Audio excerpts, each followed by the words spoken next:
was going in the direction of that was a terrible thing to do. You were going in the direction of we should have done that. Hey, what up, guys? We're back here on the Boomer Backfield. It's Saturday, and you know what just happened last night?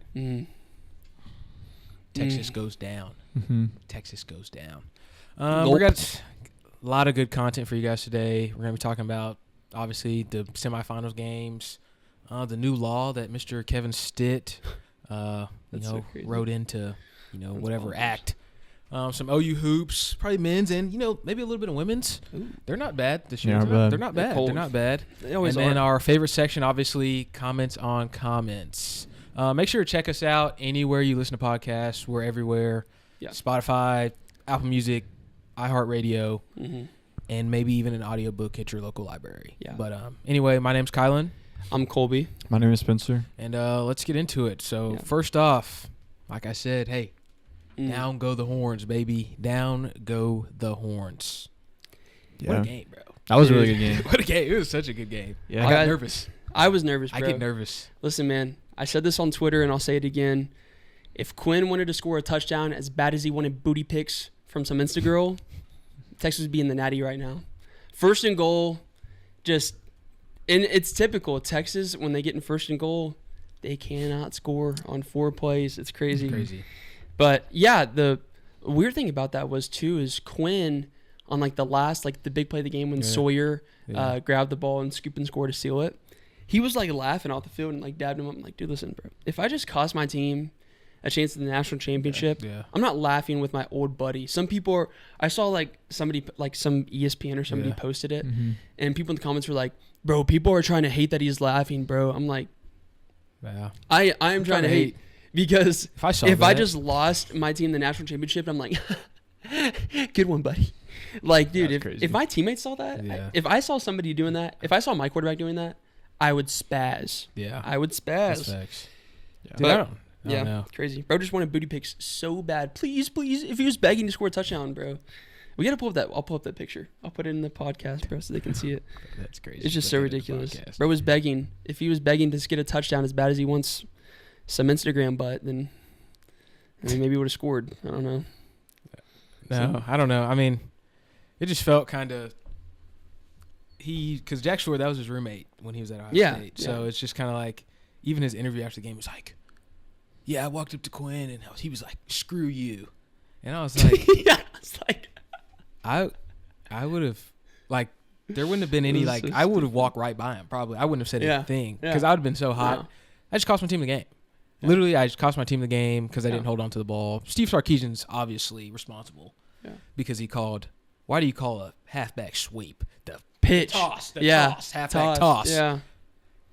But that defense, they always do that. Texas can march down the field at will, but as soon as they get within 5 yards, it's just like, what do we do? Yeah, they can't. What do we do? They can't operate. But God, what a game! It was like last year versus Washington. I remember sitting in my room. Yeah, I was shaking. I was like, please. It felt like OU nerves. Yeah, I just don't want them to succeed so bad that I'm like, please stop them, please. And then as soon as he let go of that ball, I was like, pray. It's like, you got to take that to the crib. You have to take that to the crib. That was crazy. Yeah. What do you have to say about it, Mr. May? Yeah, it was a good game. I mean, it was closer than I thought for a second there. And then, obviously, Ohio State pulls away. I think Ohio State just looks – I don't even think Will Howard's that great of a quarterback. No, I really don't. I don't think he's that exceptional of a quarterback. But that team all around him is so good. Mm-hmm. Jack Sawyer, Caleb Downs, we're going to look back on that duo on defense and think, good Lord, that was a crazy, that defense in general. There's so many players on that defense. And then on offense, Jeremiah Smith, Travion Henderson, Emeka Egbuka, Quinton Judkins. That is insane. Quinton Judkins was one of the best running backs in college football at Ole Miss, and then now is just part of a 1-2 punch at Ohio State. Yeah. That's a Joe Mixon and Samaje Perine type backfield. Yeah. So this is just a really, really good team. We're witnessing one of the best teams to ever do it, really. Yeah. And it's crazy that they were the 8th seed in the college football playoff. And what's even crazier is that the college football playoff that we're about to see, the national championship that we're about to see, would not have been. Nope. Neither team would have been in the playoff. Nope. Yeah. That Michigan game would have ended Ohio State's season, and Notre Dame would not. I don't think would have came back from the NIU loss. Yeah. I think they would have been the. They've been the 4th seed, or they're in the 5th. Fifth seed. So yeah, they would have been the 5th seed in the 4-team playoff. So, yeah, it's just interesting to think. Just absurd. It's interesting to think that we're seeing a national championship that literally couldn't have even happened just a year ago. And it just goes to show, to me, this game just proves how great it is that we expanded the playoff. Yeah. Because as much as it took, as much as it sucks that we saw some rough games to begin, I mean, the best team in college football, I would say, is Ohio State. Yeah. And they were the 8 seed. So, like, it would have been a dang shame for them to miss to go play in the – if it was the 14 playoff, they probably would have gone and played in the Rose Bowl, Cotton Bowl, something like that, and it wouldn't have been a playoff game. And a bunch of their players would have declared for the draft, not played. A bunch of them would have entered the portal. Yeah. And quite honestly, it would have ruined Ryan Day's career. It would have ruined Ohio State as a program. Because how do you bounce back from you have your best roster in years and you still lose to 6-6 Michigan, 6-6 Michigan. Yeah. And you still, Ryan Day still can't figure it out and make it to the playoffs. It's crazy because literally a year ago, without this playoff format, Ohio State would have probably, Ryan Day would be jobless. Ryan Day could have been jobless a year ago. Probably would have been jobless. And then on top of that, their program as a whole, tons of transfers out, tons of people going to the draft, a new coach. Yeah. Where does Ohio State go after that? Yeah. Right? It could be what we're dealing with right now, right? Yeah. And instead, Ohio State is looking to take the crown of college football. Yeah. It's crazy what this expanded playoff is doing, and I think it's a great thing because I think you're giving talented teams more chances to prove that they are the most talented team. Yeah. The best team. Yeah. So I think it's awesome. I think it's really cool, and I think the Notre Dame matchup to move into the Notre Dame game is a really good matchup. So I'm excited to talk about that Notre Dame Penn State game too. Yeah. Yeah. That's gonna be bonkers. For Notre Dame, luckily, or not luckily, but honestly, like they just faced the 1-2 back punch, and they got to go right back to it because here it comes. They don't get a break. You're gonna have to face Quinshon Judkins and Travion Henderson on Monday or on next Monday. So, in their favor, they've already prepared for it, so they kind of know what to expect. But that game was just that's probably a better game than I think maybe the Texas Ohio State game. I think the Penn State Notre Dame game because it looked like I was like, all right, Penn State took the lead with however many minutes left, and then Notre Dame comes back, ties it up, but they got 4 minutes. Surely Drew Aller can get into field goal range. Sold. Pick City. I apologized to you last week, Drew Aller, and said, maybe you're not as bad as I thought. I'm rescinding that. It's back. Yeah. It's mine again because what are you doing? And then his post-game interview, I was just trying to throw a dart at his feet. What? That doesn't make no sense. Why? I think he threw 2 picks. Oh, yeah. On the last 2 or 3 drives. I don't know. I don't know, but I know I saw him. Yeah, it's crazy because Notre Dame got the ball back, and they're like, oh my gosh, Notre Dame's going to put it away. Penn State holds them. Yeah. They get the ball back. Drew Eller has a chance to go down the field, kick a field goal, and win the game, and then just throws a pick. And then they got the ball, I think, on their own, 45. Notre Dame had great field position. They were on the other side of the 50. They only get a few yards, and they did, and then field goal kicker kicked it. It was crazy. It was actually bonkers. But, dude, we didn't talk about Michael Taffe. Oh, the Texas game. Run it back. Yeah, we got to rewind. I wanted to slow down. Put a pin in Notre Dame. Put a pin in Notre Dame, bro. Okay, yeah. We got to talk. Somebody introduce the Michael Taffe thing. Yeah, yeah, like that. God. Dude. Okay, so here's what I'm going to start out with. I guess I'll introduce the situation here. basically after the game, safety Michael Taffe, right? Yeah. Texas safety. He's a really good player. Just throws like a tantrum on the field, also in the tunnel on the way to the locker room. Yeah. Just throwing a fit, yelling, screaming, cuss words, and also like wailing, I guess would be the way to describe it. Like howling almost. Like if you've ever seen someone like severely like injured and like how they scream in like pain, like in agony. Yeah. That's what he was doing. Yeah, but he was clip farming. Like it wasn't. Well, so here's my It was my not thing. genuine. So he said, right, what did he say? He said something about, like, get these cameras out Yeah. of here. Basically, these cameras were coming up to him. He's on the field right after the game where the celebration's happening and all this. And the cameras are coming up to him crying. And his teammates and him are like, get the cameras out here, get the cameras out. My thing is, Bro, just walk. Just keep walking. my thing is, Just walk away. if you stop and you on the field or on the way to the locker room and throw the tantrum there, in my opinion, you are intentionally not going to an area where it's private. You know that 20 yards down the tunnel, there is a room where everything is private. Yep. Yeah. And you are allowed to go there after the game and cry and do whatever you need to do. But the fact that you stayed on the field and did it, or stayed in the tunnel and did it, to me just shows like you're intentionally just trying to get cameras on you. Yeah. Because like Yeah. you have the ability to not have cameras on you, but you chose to stay where the cameras are. Yeah. To me, I think he's just trying to show emotions on camera and like throwing a fit on camera. Like, no, this hurts so bad for me. It's just crazy, bro. I don't know. I would never. I can understand being upset after a game, bro, but wailing, that's just too much. Bro's doing way too much. Listen, I've had really bad losses playing sports in my career, college sports. I've had bad losses. I have never wailed in public. I hate this football team.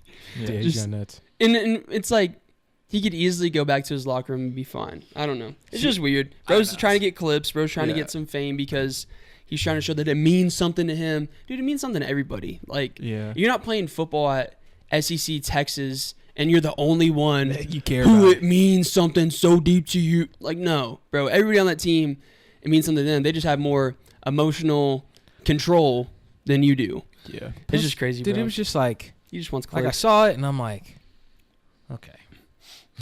If you're genuinely upset, listen, I've crashed out. My ultimate crash out, I went over 5. I struck out 5 straight times in one game. And when I was a kid, I used to like smack myself in the head. It would be before I got to the dugout, and like I would everyone too, could see, yeah. and like my mom was literally like, "Bro, stop that! Like, don't. That's embarrassing. Like, you don't understand how stupid you look. Yeah. Like, and people can see you." So I remember over 5 because I was probably like my going into like junior year, so a couple years ago. Yeah. Over 5, that 5th one got me. I made it into the dugout. I acted cool because I knew my parents could see me, so I just la la la la, like everything's okay. As soon as I got in the dugout, I took my helmet and I just smacked it on the ground, and the ear flaps came off. So my helmet didn't have ear flaps. It's I was playing in the league. literally, I I was just playing in the majors now. so, but like, I did that in a space where like no one else can see that except for like the people that are in the dugout. Yeah. That's how it should be. And that was nowhere near losing the semifinals game. If you were really upset, you wouldn't have cared about the cameras. Yeah. Like if you was genuinely crashing out, you would have just crashed out. Yeah. Ah! And just kept going. But like cameras okay, but you don't notice because you're like blacked out. Like when you're that mad, bro, get these cameras, and then he starts walking. Well, it's like those memes. Yeah. Like, you know how like they're like we see it, bro. Yeah. Or it's like they'll do Where they something look- and they look at the and they camera look- and they go like Yeah. like they try to like show off. I don't know, bro. It just seems so. It was a stage. ridiculous, it was an bro. act. It was such an act. It was such an act. And I'm gonna yeah. see it. He's gonna say, "Longhorn Nation, I'm coming back," and then it's gonna go to a montage of him. Boom, boom, and then here it comes. Little baby comes on in the background. I got one, and it's gonna be like, "I'm back, pick Michael Taffe to the house," and it's gonna be in a montage. I guarantee it. I guarantee it. It's gonna happen. That's facts. But it's just like, dude, I get it because I would try and clip. If I was like, I would low key try and clip farm. Like if I was an athlete, honestly, like can you even blame him, bro? like I can't. That's what I'm saying. But not if I was like not in that case. I would clip No, farm yeah. like first down celebration. Like Yeah. I'd be like, doing something, but I'd make sure the camera's on me. But I was that mad. If I lost that, I probably wouldn't even crash it. I'd probably just watch the locker room. No, bro, if I was Clip Farm, I would do like the pregame rituals. I'd like sit in front of the goalpost like this and have the camera slowly come up to me. JJ McCarthy did that in Michigan. I like walk around the goalpost, just have my headphones on, doing this. I Clip Farm like that, bro. But fake crashing out in the tunnel after the game with cheerleaders walking by thinking you're a psychopath, bro, it's just not the right place and time. Yeah. And what's funny is like the camera guy in front of him was like, bro, stop recording this. Why are you recording this? Guy, And bro had a camera in his hand. He had a camera in his hand. He said, bro, had the Snapchat spectacles on. Bro, stop. Bro, stop recording this, bro. Yeah. It's like the don't talk to her like that. Yeah. You know? Stand don't touch her. Like Michael Taffe's going to get my cut of NIL. Yeah. Like, dude. Yeah, like bro, Michael Taffe's not following you on Instagram, bro, because you said stop recording. Yeah. Jeez. I can understand crashing out in anger sometimes because it's uncontrollable. Sometimes because I remember as a kid like being so mad at sports. Do y'all remember being wanting to publicly and you want people to see you mad for some reason because it makes you look like in that moment your brain is like, I want the other team and I want the parents and I want my coach to see that I'm mad. For some reason that goes in your head. And I remember as a kid, my mom took a video of me playing basketball and I got all pissed off. And after the game, and I thought I wanted to show off that I was mad. After the game, she's like, look how ridiculous you look. And she showed me the video, burned in my mind. Yeah. Because it's like, oh, that's so embarrassing. Yeah. You don't look nearly as cool. You should learn that. As an athlete, I feel like you got to learn that at like age 7. Like, do not crash out in front of other people because it's just embarrassing. Yeah. Don't let because I don't know why your mind thinks that. Like that to do it in front of other people and that it's cool to like crash out in front of your coach and your parents and the crowd. But it's like, it's not until afterwards that you look at it, you're like, oh my God, it's got to be some like approval thing. Like you need to get like approval from. I don't know, bro. I don't know. But why. like Michael Taffe's level, it's like, bro, you're 22. Like you're where people want to be. You're like when you try to get the approval, it's like you try to get the approval to get to where you want to go. Mm-hmm. Bro's where you want to be. I don't know. The same thing is like weird, in the MLB. I see it all the time. Pitchers have a bad outing and they come in and they'll smash the Gatorade cooler, helmets, bats, everything. And I'm like, for pitchers are also psychopaths. That's true. We do need to clarify that. Pitchers are also crazy. But like, I mean, you'll see hitters do it. I mean, I guess Bro, look at Bryce Harper, man. Smash. Helmet, but I'm like, dude, that's costing yourself money. Like, you have a fine. It's probably gonna be $50K because you took the telephone out the wall. Yeah. Like that's insane. And it's also like every time afterwards, I guarantee you they watch the TV and they see it on ESPN. They're like, God, that's so. His that's mom's rough. probably like, Michael. Yeah. Look, Michael. Mom, I'm sorry. All right, let's go to this Notre Dame. Yeah, game. Let's get to Notre Dame. Well, we've already kind of touched on it a little bit, but Notre Dame beats Penn State in like a last-second game. That was awesome.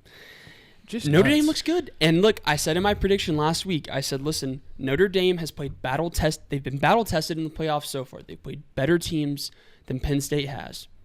Obviously Penn State played a great game, but I think that did play a factor when you come off beating Georgia, beating Indiana. I don't know how good Indiana was after that game, but I think that's a better path than I don't know, Boise State and who else? SMU. Like, I don't know. Yeah, that's fair. One thing that we're kind of seeing from this playoff, we're absolutely seeing from this playoff, is that taking the hard path when you're ahead of it, when you're looking into it, it's like this. Why do we get lined up with this hard path? Yeah.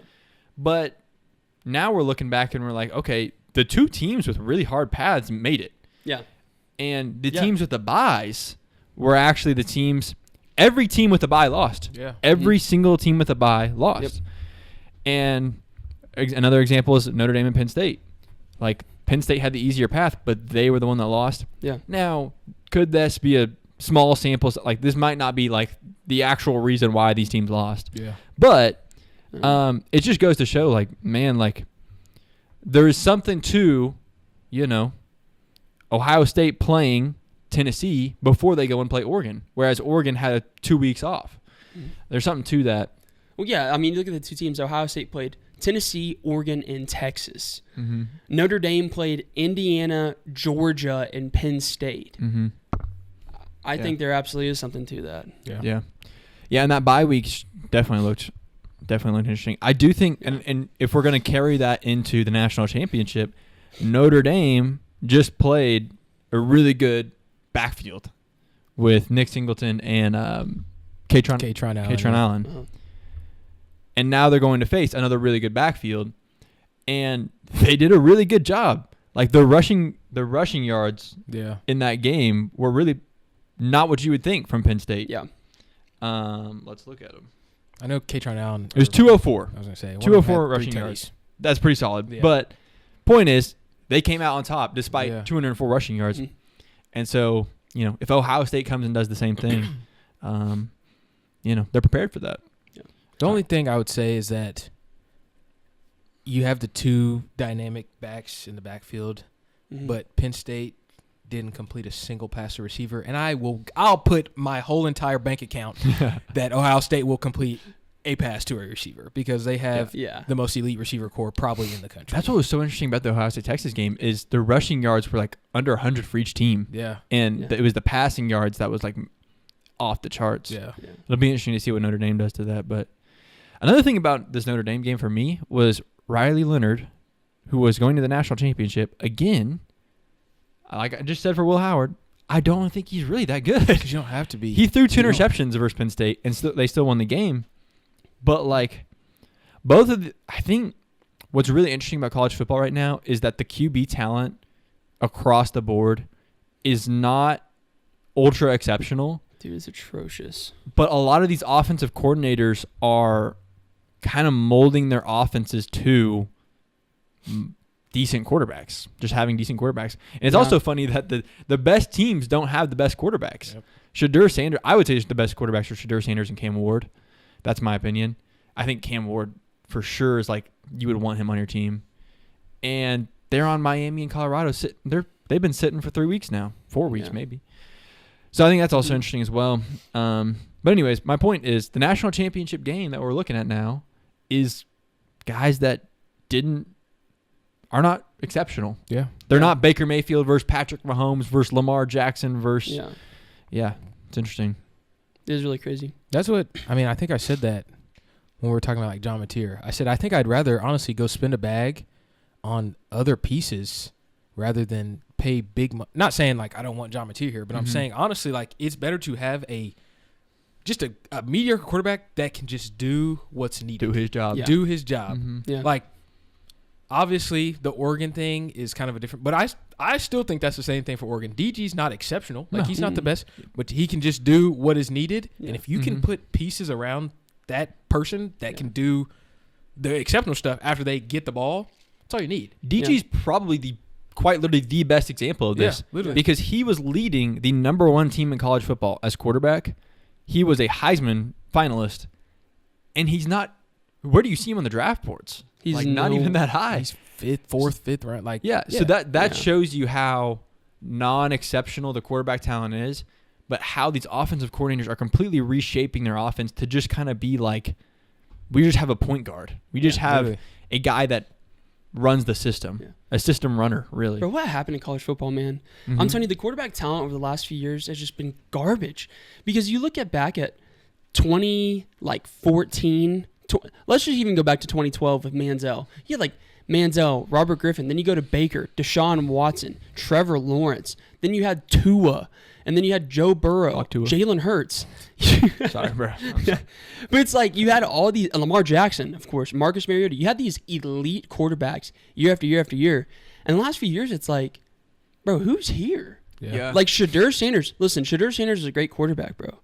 I don't think he compares to like those guys back in like the late 2010s. What's interesting though it's weird. There's a few guys that come out of college football and we're like, these guys were not exceptional quarterbacks. They were nothing like Baker. Yeah.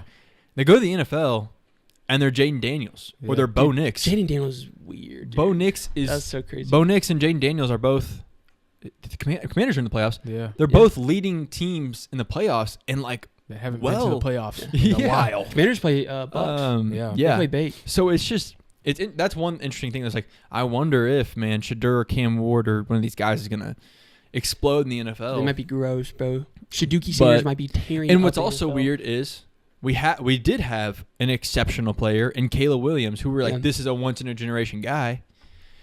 And the Bears are the Bears, man. I don't even know if that's Caleb's fault, but it's just interesting to me. This whole QB situation has kind of been weird these past few years. I feel like since we've been in college, it's been like kind of weird. I don't know. Yeah, I agree. But switching gears. Yeah, talking about get money.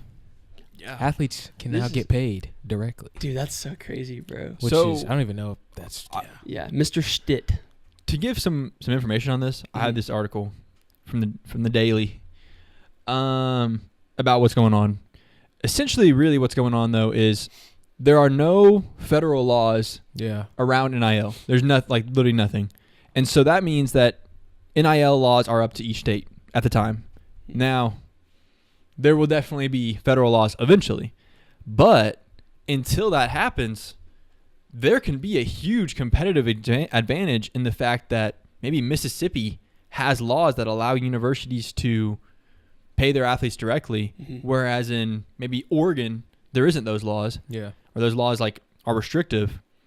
And that can be a huge difference, not only to the schools, but to the athlete. So if let's say you're in the portal and you're worth $2 million or something, I don't know, you would much rather go to Ole Miss than Oregon, because even though Oregon can pay the same price, there'll be more restrictions in Oregon for you. So basically what happened is that the Oklahoma governor signed an executive order allowing institutions to make direct payments to student athletes for the use of their name, image, and likeness. Let me see. Allows for the creation of foundations that will allow entities to contribute to NIL funds without investigation from the NCAA. Complete federal decisions on NIL payments have yet to be put in place. The order will automatically expire upon federal law. So it's just kind of interesting. It is definitely a big deal. The Oklahoma president and AD were like, this is a huge deal because if we don't have this and Texas, for example, does, it's going to be almost impossible to compete. Yeah. So what it basically means is athletes can now be employees of the state. They can get directly paid from institutions, universities, and with this new law passed, that means OU's NIL is about to skyrocket. Yeah. Because if you can have separate entities that are not going to be investigated by the NCAA, Mr. Love, the Loves family, can you guys give us something? Could you imagine how many LLCs are going to be opened up for NIL this, NIL that? I mean, OU, we talk about how shafted we are on NIL money. I mean, with this new order, this new law, we could be up tremendously. Hopefully that's the case, I mean, because universities get money from they get money from the state, but then also from the government, I believe, because there's a public institution. Yeah, so they get money from the state and government. So now it's some of that money can be diluted to athletes. That's a lot of money. So taxpayer dollars are not included in this. So it's no taxpayer money. It's just donations. But it's a huge deal because so much money is donated to the school, and there's so much money in the school in general. Yeah. And within football. And within the athletic department. The athletic department supports itself. Yeah, every year. Money. So it's it's a big deal. It's just a competitive advantage. That's the main thing here. Yeah. To step up. Yeah. Crazy stuff, dude. I think it's just going to be wild seeing what all happens, how fast it all happens. How fast do people start opening stuff up, and then it's just hey, people's emails are probably going crazy. Agents are probably hey, what do we do? What do we do? What do we do? What do we do? But dude, if I was I'm looking, that would be a main factor if I was a recruit. I would start looking at, I'd be like, what? Hold on. Yeah. Well, you're seeing situations where Devon Energy could create an NIL fund, where Chesapeake, where Paycom. Could you imagine? Where all these other companies. Noble McIntyre from McIntyre Law. Every time it goes to review, official review from What's up, guys? Sponsored by McIntyre Law. Nipplemeyer Chevrolet. You can see these funds created by these joint venture companies where they build out these huge funds, and we could just be the next A&M, but hopefully better. I say the next A&M. I mean in terms of their NIL fund, not that we play at A&M. Hopefully we get. Hopefully, there's plenty of donors out there that are interested. That are trying to step it up, but couldn't be me. But could not be me. Maybe in the future. I don't got bread like that yet. Yeah. We're trying. Can you imagine? Hey, I might slick a nice $5 bill to the NIL fund. I mean, like I said, I'd pay $20, but yeah, I just can't imagine being in a spot where you're just like, I have so much money that I'm willing to pay for a new wide receiver for OU. Yeah. Like, just imagine like going to Brent Venables, going to the athletic department, and saying like, hey, can you all go get him? Can you all get this guy specifically? I'll cover the cost. Like, that's just, man. It's gonna be $3 million, man. All right. Bro's gonna be doing that for a minute though. He's gonna be going crazy, but still. Yeah. Those cash counters from Breaking Bad. Oh my god. That's what I want. I want to have one of those. We will put a stack of bills. That's sick. $7 million. Yeah. But yeah. Anyway, now to some sadder news. It's OU hoops. Sadder news. OU hoops. It's been a rough outing for OU hoops. Yeah. Obviously, 13-0 in non-conference, and then we are now 0-2 in the SEC. Not the only ones though. There's another SEC team, 0-2, I think. I just said, I didn't say we're the only team. I just said I know. No, I know. Yeah. Anyway, yeah, we're 0-2 in the SEC. Obviously, literally played just 2 back-to-back top 10 teams. Mm-hmm. Alabama on the road, then A&M at home. And we can open up with the A&M game. It was a rough one. Yeah. It was a rough one. Up 18 in the second half, and it just fell apart from there. Yeah. It really fell apart. That was a really rough one. That is a rough one. It's so tough to see Bryson Goodine have the craziest night of all nights. Drop like 34. So he had 34. 9 3-pointers, threes, which is the third most in a game in Sooner history. It's probably what? Buddy and Trey, you think? Probably. Something's got to be. I know it's got to be Trey at least. But it's just like, you can't waste that game because he's never going to do it again. It's just so real. Yeah, you can't. You don't pull that out of a guy. That's not like 2 or 3 times a season. Like, yeah, it's just a one-of-a-kind kind of night.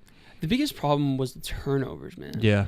Like, the second half, bro, I saw the same player or the same couple players could not handle the ball. And it was over and over and over and over. Yeah. And half the time, it wasn't even great defense by A&M. It was just, they were just mishandling the ball. Mm-hmm. Like, the amount of self-inflicted I'm actually wounds. Curious how many points were scored off of just self-inflicted turnovers that weren't caused by like a good steal or like a good, pass deflection, which I don't even know if you can call those good, because if you can steal the ball, then you're probably not handling the ball correctly. If you're not passing the ball, if it's a stealable pass, then you're probably not passing it right. So I'm just curious how many points were scored off that, because I swear it was 5 or 6 possessions in a row where I was like, oh my gosh, how is this happening? He did it again. He did it. I'm just like, how is he? How is? I just don't understand it. I don't. Yeah. The thing is like we were outsized by A&M, and we were dominating them the first half, and then it's like, I don't want to say we let off the gas. It was just like they just started playing very undisciplined basketball. What was so crazy? Turning over the ball over and over and over again. Like it was so wild because we were. Just burying threes that were like dagger type threes, like crazy threes that like ruin your morale as a team if they're shooting against you. Yeah. And you kept thinking that's going to be the one that makes A&M think, oh, we lost this game. And like they're going to give, and then they would go back down and put up 2. Yep. Yeah. They'd go back down and get an and 1. They'd go down and make a 3. Yeah. And it was like they just never went away. Yeah. Until we got cold. Yeah. And then it was like, oh no. And they stayed just stayed. Yeah. It was just crazy that but I agree, the turnovers. Coach Moser literally was saying in his post-game interview, like, it was that you cannot win when you have when you allow like 20. It was like 26 points off turnovers just as a total. So you can't win that way. And what's actually interesting, I'm gonna just pull this up randomly. OU women's basketball deals with the same issue. They are one of the best teams in the SEC, but their games are like they beat Tennessee by 1 point. Tennessee is a really, really good women's basketball team. Beat them by 1 point. They had 31 turnovers. OU had 31 turnovers. Dog. Can you imagine if they only turned the ball over as many times as Tennessee did, 18? They would have won by 20 points. Yeah. It's just insane. Like, it's an interesting issue. Yeah. And you just can't, turnovers, it's the same thing in football. Brent Venables says it. He says, turnovers are what make and break a game. Yeah. And it's absolutely true. Yeah. So that was definitely a rough one. And it's like every game you think they lost to Texas. Mm-hmm. on, I think it was like last Wednesday. Mm-hmm. Texas is obviously the number 5 team in the country. They're gross, but easily had a chance to win it. They have 27 turnovers. Yeah, women's basketball just has a turnover and it's just like issue. Dude, it's I just like crazy. How do you turn the ball over 27 times? Yeah. Like you have a limited number of like you don't have that many possessions. Like how do you even Yeah. I just don't know.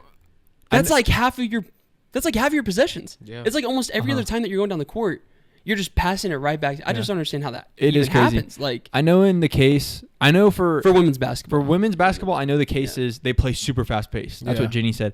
And I wouldn't be surprised if that's an issue with OU because we're outsized. Yeah. So we're outsized. So it's like the best thing you can utilize is pacing of the game, tiring out their bigs, beating them down the court.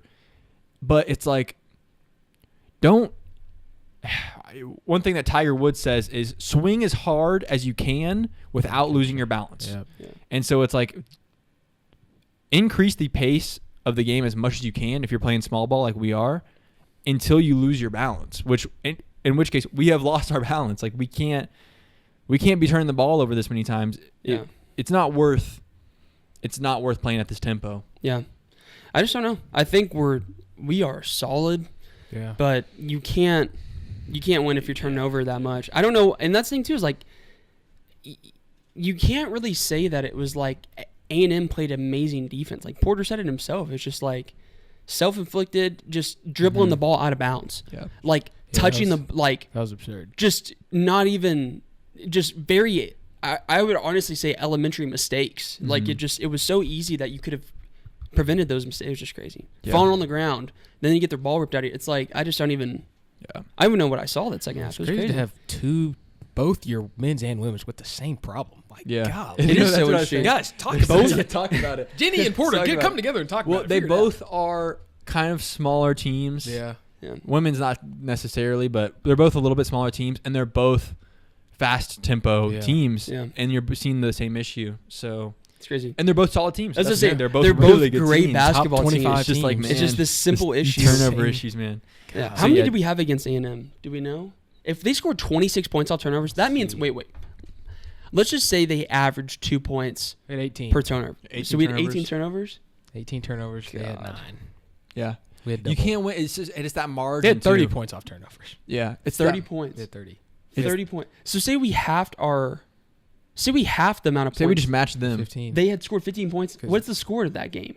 65-78. We win 65-7. We win by 13 points. Yeah, pretty much. It's absolutely what caused the loss. Man, dude. You can't when the turnover margin is double, when it's 2-1, the game's over. It's the same thing with rebounds. It's like God bless. It's just one of those things that you have to win in that statistic. Yeah, you have to. They had or at least be close. Steals. 13 steals. We had 3. Yeah. But I just want to tell Porter, how do you even coach that? I don't think you can coach, hey, don't dribble the ball out of bounds. Or, hey, don't, keep your balance and don't freak out every time you get the ball in your hands. I don't even think you can coach that. I think you just have to slow it down a little bit. Yeah. Play a bit more half court.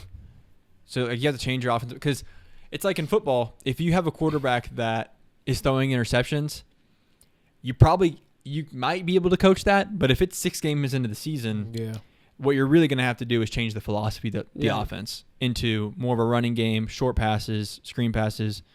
And so that's probably, I would say, slowing it down a little bit. Yeah. Because we're obviously swinging out of our shoes when it comes back to the golf analogy.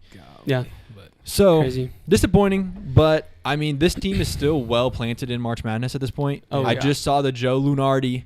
It's that time of year already. The Joe Lunardi bracketology. And we're like 29th out of 66 teams that are making it. So, they're still we're still probably a 7 or 6 seed in March Madness right now. I think, this loss isn't going to kill our season because we've realized that it's not our team. It's just the turnovers, which I think is a much easier fix than if you're my guys can't shoot or my guys can't play defense. Our guys can shoot. They can play defense. You just got to clean up some turnovers and you'll be straight, We also just discovered the new hidden gem on this team, Bryson Goodine. Dude, that was crazy. You just uncovered a new star. So hopefully at least we can tap into half of what he did against A&M. Or Georgia. The issue with what happened in this last game is that was one of those games where it's like you had the top 10 team in your house down 18 and you couldn't take advantage.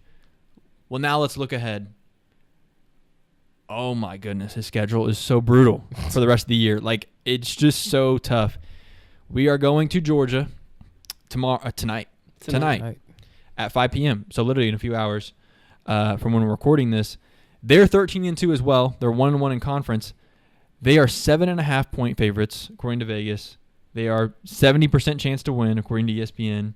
They have this freshman 5-star 7-footer that's ridiculous. That's going to be, Sam Godwin's nightmare, right? We're going to have to it's going to be really tough. It's going to be really tough. Yeah. And this is a game preseason that you're thinking, like, this is one of those rest games in this gauntlet of an SEC. Yeah. Well, now they just go beat Kentucky. And you're like, gosh, like, why? Why do they have to be good too? So, dude, I will say, though, Porter has a way of preparing our team for big games like this. Like, I remember last year when we went to go see the Kansas game. I think we were up at halftime by like 4 points last year. The year before that, we beat Bama at home with a very undersized, just not good basketball team. So it's interesting because we have these big games, and Porter always seems to find a way to prepare the guys like really well for these games. And with Sam Godwin, the reason why I brought this up is you brought up Sam Godwin. Like, in that case, like, Sam Godwin is undersized compared to this guy, but Porter always just finds a way to make it work. I agree. What I'm trying to say, though, is this isn't even a big game. This is an unranked Georgia. Yeah. This is the game that you're supposed to be like, whew, like a break. Yeah. Like, this is a game that's supposed to like just like go on the road. It might be a little tough because it's on the road, but go get your dub. Yeah. But now it's like we are 8-point underdogs. Yeah. On the road to this team that's like bottom SEC kind of. It's like, man, this schedule's just so brutal. Yeah. There's no breaks. There is no breaks. Yeah. And then right after that, we kind of do. What's crazy is we kind of do get a little bit of a break with Texas at home, which is not even they're still an insanely tough team. Yep. So we get that on Wednesday. So crazy stuff. It is just going to be back to back to back challenges for Porter and the squad to figure out how to really beat against the odds, win against the odds, really. Mm. Yeah. Just back to back. I think they will. Well, I think we'll see.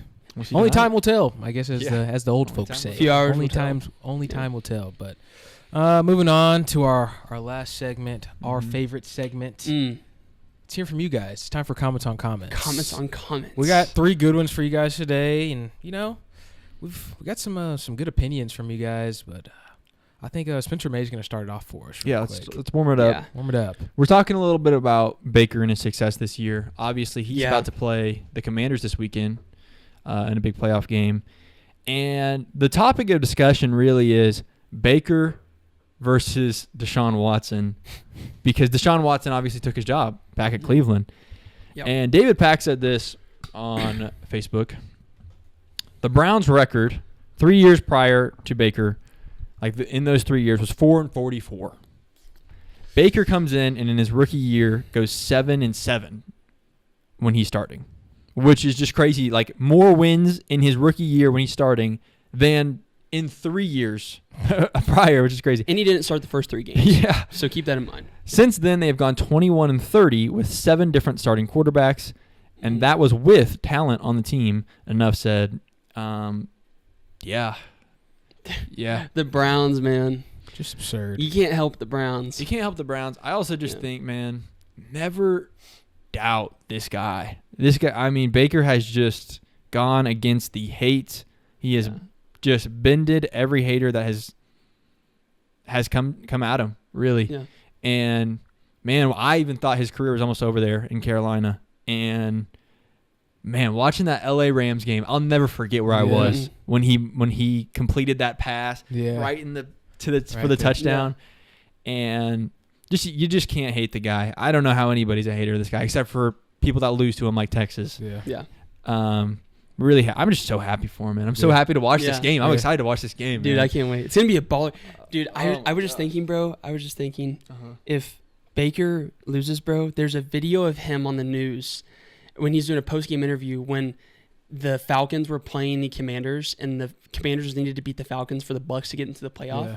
And he says, I'm a huge Jaden Daniels fan tonight. And I just know, bro, if the Commanders beat the Bucs, they're going to start out a freaking hype reel with Baker saying, I'm just a big Jaden Daniels fan. And it's a touchdown from Jaden Daniels. Baker's looking sad. They're lighting up the team. They're going up on the Bucs Stadium going crazy. I already can tell you the Commanders social media intern has this tweet loaded up. It's going to say, yes, bro. It's gonna be a video of Jaden Daniels, like, coming off the field, like confetti's coming down. And he's going to say, and the caption is going to be, I'm a big Jaden Daniels fan tonight. That's what it's going to be. Baker Mayfield, bro. I'm just in shambles. So I'm hoping the Bucs win, because if not, Commanders is going to have the best post they've ever made. The best. So, anyways, on the same topic about Baker Mayfield and success, Xavier Atkinson from Facebook said, the same people that booed him out of Cleveland are the same hanging from his nuts right now. Yeah, Xavier, you're right. I mean, just ridiculous. That's crazy ridiculous. I don't even know, like, hanging from his nuts. Dude, Xavier, you're right, man. I mean, it's funny how the Cleveland Browns, well, their management always makes terrible decisions. We know this. But they finally get a gym with Bake, throw him away. They think they're getting a gym with Deshaun, and I mean, we don't even need to get into that because we all know the allegations and what's going on. But bro just tore his Achilles like a couple days ago, so he's out probably for next year. And Deshaun is just he's just it's in shambles. It's bad karma. But it's kind of crazy that the people that were in Cleveland booing him out are now like, we miss you, Baker. Yeah, and they're the same ones saying. The same people saying get him out are now the same ones saying, why did our management get him out? It's like, dude, you told him to. You told him to. Like you were hating against him. So that's crazy. Hanging. That's the thing, and that's just sports in general. We, including myself, you go back on so many statements that you say, and it's incredible. Like, it's across every sport. Oh yeah, every sport. Yeah. I guarantee you, if Jackson Arnold goes insane at Auburn. Yeah. And John Mateer is complete buns, I'm going to be like, what do we do? Why do we get rid of him? Knowing that somebody's going to pull up the clip of me saying, Jackson Arnold, you're the worst quarterback I've ever seen. They're like, bro, is this you? And I'm going to say, yeah, it was. Yeah. But it's just like, dude, for Baker, especially in the NFL, if you watch the NFL and you're a diehard of an NFL team, that means you love that team. Yeah. Because the NFL, to me, kind of boring. You kind of know what's going to happen each and every time. The Chiefs are probably going to win the Super Bowl again. Why watch? Yeah. But, I mean, obviously I'm going to still watch it. But, dude, it's just like, go watch Baker play in college. I want to say, I'm sorry, I didn't mean to. No, go ahead. No, you finish. No, go ahead. No, go ahead. I want you to go ahead. Okay. I wanted to say that, to build off of your point, like with J.A., the thing about, like, that confuses me about Cleveland fans wanting Baker to leave is Baker went 7-7. He took him to their first playoff win in, God knows, since like the 90s probably. And then he has a bad year and they take him out. I'm like, the thing about Baker is like you could see that there was potential there and he just needed to get with the right guys. He had 4 different coaches in 4 years with Cleveland. But like with J.A., it's like J.A. sucked in the Alamo Bowl. He threw 3 picks. Yeah. And then he sucked all season. So it's like, I think we have like, I wouldn't say like we have more valid reason, but like we never saw any promise with J.A. Yeah. Like I saw 1 big touchdown pass from J.A. in the Alamo Bowl and I thought, oh, okay, he's a little something. But then I saw the 3 picks on slant routes across the middle. Staring down the safety. Like, I don't, the thing that confused me about Cleveland is like Baker showed decent amount of promise and they were just so quick to get rid of him. I think a lot of it is also crazy. Deshaun Watson was a dog with the Texans. So they're probably like, oh, yeah, we're about to get a dog. Yeah. And on paper, he would have been better than Baker was playing at the time. But then it's like, so I mean, they had good reason. I say good reason, but like enough reason because I probably would have taken Deshaun Watson over Baker at that current time. Yeah. But now it's just like hindsight, man. Deshaun Watson's played in like 19 games in like 3 years. Yeah. And you see what happens, and now people literally hate him. And they pay like 240, and it's guaranteed. It's guaranteed. 5 years, 240 million, and it's all guaranteed. Crazy. Could you imagine getting 240 guaranteed? Oh my god! I'm chilling, bro. I tore my Achilles. I'd have a Hawaiian shirt on the sideline, drinking out of a coconut, bro. I'm drinking out of a coconut. Like, come on. While Myles Garrett's over there smashing Mason Rudolph's head, I'm sitting there sipping a pina colada in Cabo while I recover from my Achilles. Now that we have a podcast, there's no way that we've already kind of dealt with this, but like there's no way we're not going to have some bad takes that we're going to have to take back. Oh yeah. Oh, we are. Yeah. I'm going to have to eat so many words. We're going to have to eat a ton of words. I was watching a video just the other day of Colin Cowherd back in like 2017. Yep. I already. Yeah. LeBron. Yeah. You're good, bro. We have Ben Simmons now. Yep. Like, bro. Oh my God. Like, that's going to be us. One day I'm going to come on this podcast and say something crazy. Baker, you're good, bro. We have Jackson Arnold now. Like, something ridiculous like that, you know? Yeah. So. Or like the Shannon Sharp where LeVar Ball's like, he's like, Yeah. LeBron's the best player. Are you trying to say Lonzo Ball's the best player on the Lakers? Yeah.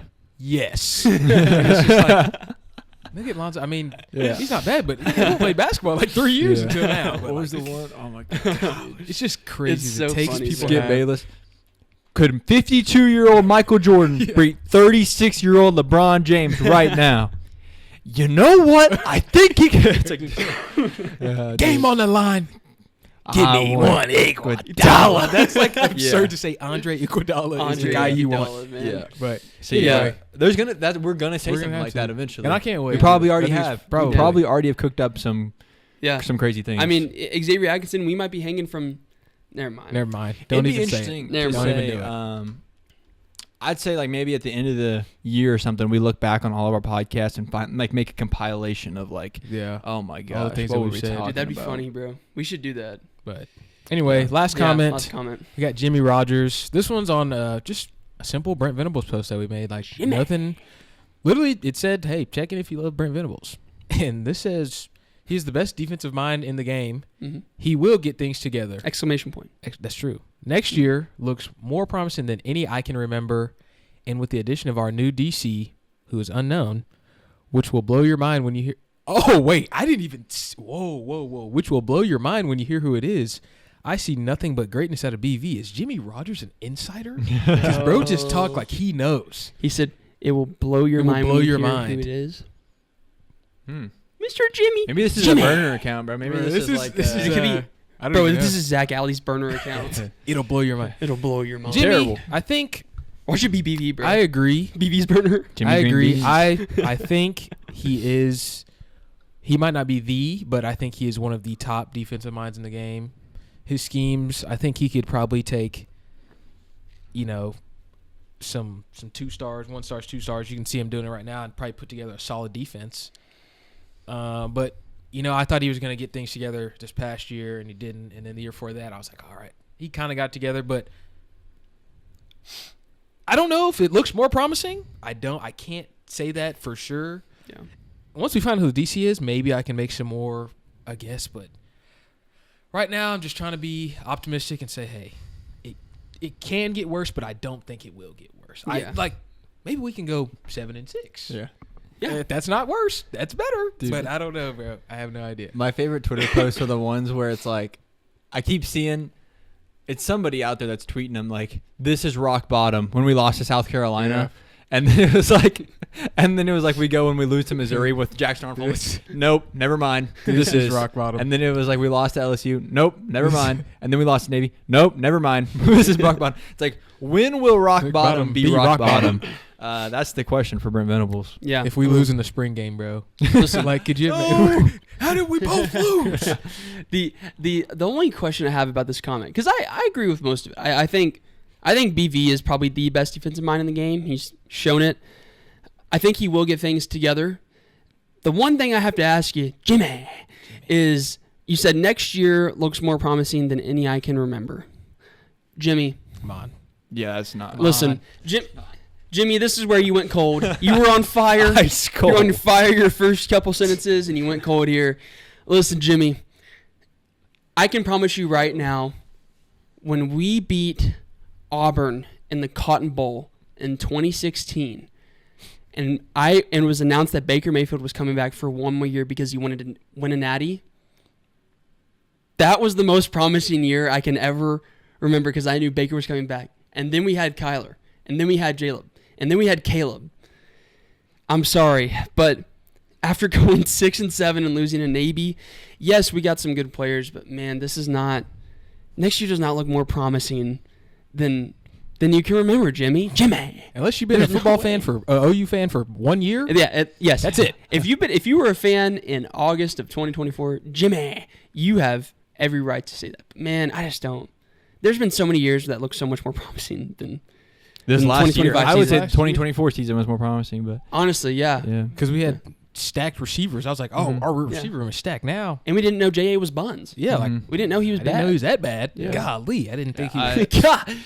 I gotta agree with that. I also, he is the best defensive mind in the game. One of the top.